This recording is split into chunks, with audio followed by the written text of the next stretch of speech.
phone calls and conversations about what the building would have looked like in 1818 to 1820.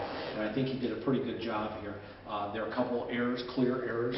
There was no cupola by 1820, which is the date of the image here. This cupola was gone. I think it's really, really a remarkable image.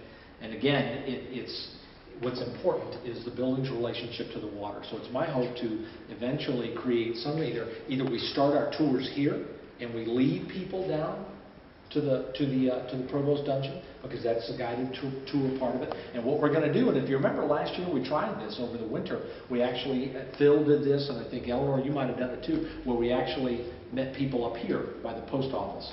And we had a sign that was there, and we asked people to meet here at 9:30, 10, 10:30, and then we led them down. And I'm still working out the bugs on that, because obviously if you've got 20, 30 people on a tour, you know, that's problematic. And then if some require going to the restroom, or some require using an elevator, that could be difficult too. But this again is my vision, ultimately to introduce people to the building by the Exchange building. And remember now, it was built as the New Exchange and Custom House in 1771. It took about 2.5 years to build. You know, we know 1 to 1.5 million bricks. Not 2, not 3, not 4, not 5 million bricks, but about 1 million to 1.5 million bricks were used. And there were a lot of bricks that were left over. And there's even a building just to the west side of 50 Broad Street that was built from brick and materials left over from the completion of the Exchange building. There was a bond that was let. There was a tax on rum, on flour, and some other things. And it was actually a two-pronged bond issue. They were supposed to build a new guardhouse, but they failed in doing that. William Rigby Naylor is acknowledged, of course, as the architect. They really didn't have architects back then. You were more of a gentleman architect. He uses a plan book, and now, of course, there's even an argument whether he really designed the building or not. But we know for a fact that his signature is on the plans of the building. So regardless of what he used to complete that, that's what he created as a bid package and gave to the commissioners, of which signers of the Declaration of Independence and the U.S. Constitution were part earlier in their careers as the commissioners to oversee the construction of this building. Naylor loses the bid to build the building, interesting enough. And so, of course, we know that John and Peter Horbeck, two German brothers. The people who ultimately challenged, bless you, the colony to create this were the British colonial government. So John Young and I differ on whether it was built as the last building built by the British colonial government in America. We know that everyone in 1771 that was in the colony of South Carolina were British subjects. Bless you, you poor thing. And so anyway, you can tell here also that it's architecturally, you know, quite a gem. You know, the Naylor did a wonderful job, and it's important to point out that the east elevation is the front of the building. And of course, you can see wonderful architectural details. These flat columns are called pilasters. You've got a wonderful dentition molding. This is a parapet wall or a false wall. You've got these wonderful Portland urns that are at the top. I mean, gorgeous, gorgeous building. And again, that is the front of the building on the water side. And I will argue that when the structure was completed, within 50 to 75 feet, the Cooper River waterfront was. And then, of course, each one of these smaller streets, and even tighter than that, wharves were built and sprung up within, 200 years. And it was absolutely a massive, massive project. As the success of the colony grew, the Exchange building became more and more important. It is built for the purposes of collecting customs and taxes for economic and, of course, ultimately cultural entertainment too. The floor that we're standing on is called the Exchange floor. The floor itself is, of course, stone cut from the Isle of Purbeck. Interestingly enough, in Great Britain, the descendants of the same family are still in business, and they're still milling this stone. So it's fantastic. Pardon? It might be in Wales. It might be in Wales. I don't know. I don't know that part of the United Kingdom that well. But now, this particular stone may not have been here in 1771. It might have been over there.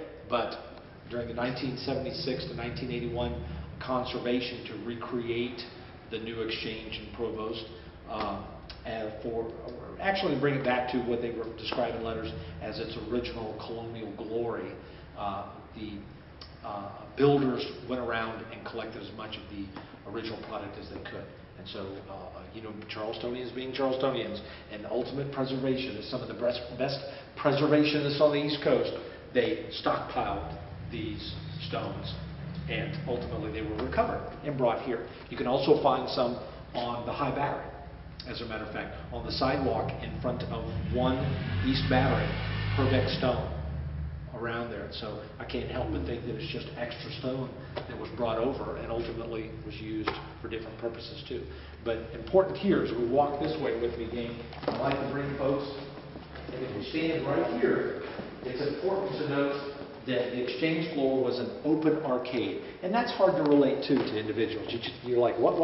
Because you've got these walls, you've got this wall, and then you've got different artifacts and different things in here. But you have to be able to put them into a position that those massive brick foundation points in the centers of the building that ultimately lead up to the chimneys on the Great Hall floor, those are foundation structures. And so they're solid brick. And of course, they're behind this wall to the north and they're behind this wall to the south. They are not fireplaces. Fireplaces, of course, the base of the fireplaces, as we know, start up in the Great Hall. So these were structural implementation. These were part of the original foundation. So when they constructed the building itself, there were no interior walls on the exchange floor. And so, again, it's hard to relate that to individuals. And behind Teresa, a little bit of an image of the building. And again, you've got what the building, you can see those arched windows. And imagine no doorways, no lights. And of course, lights in a window are the glass. So that's what they describe that as. A builder will see those are the lights are the actual pieces of glass. But if you have a good enough arm, you could throw a rock from outside, from that window, through that window, across the floor, and exit the south side. And then vice versa, east-west. So imagine this wonderful open space. Again, this arched wall was not here. These east-west walls were not here either. So it's a wonderful, wonderful space. Wonderful arched doors, wonderful archways, I should say, with no doors. At night, eventually, I don't know if it was part of the original construction, but they did contract for iron gates, ironwork that would close these orifices at night and secure. So you had wind, rain, cats, dogs, birds, on the floor here, as well as merchantmen and captains, sea captains, and local merchants coming here and conducting a barter type of business. And so they secure whatever they're going to purchase, and they go upstairs and sign documentation about this shipment of widgets from Liverpool, and I'm going to buy them for this amount of money, and then I'm going to pay this much money in taxes, and that type of work was done upstairs. But the bargaining was done on this floor. And important also on the arcade floor is, yes, you had these sea captains from everywhere, from foreign ports as well as the British colonies. And how many British colonies were there in America, I should say? In 1771? 26 British American colonies in the Caribbean and Canada. Oh, okay. 26 British American colonies. Only 13 ultimately went into open rebellion. And did you know that Thomas Jefferson and the Founding Fathers actually sent emissaries to Canada, to the Canadian local governments, and asked them if they would like to join the realm, but they decided to sit it out. I love that. Isn't that neat? 26 British American colonies. So think of the Caribbean, and every island, every little city, everything. Those individuals and those colonies needed the British Army. They needed the British Navy, for attempted slave uprisings, piracy, or whatever.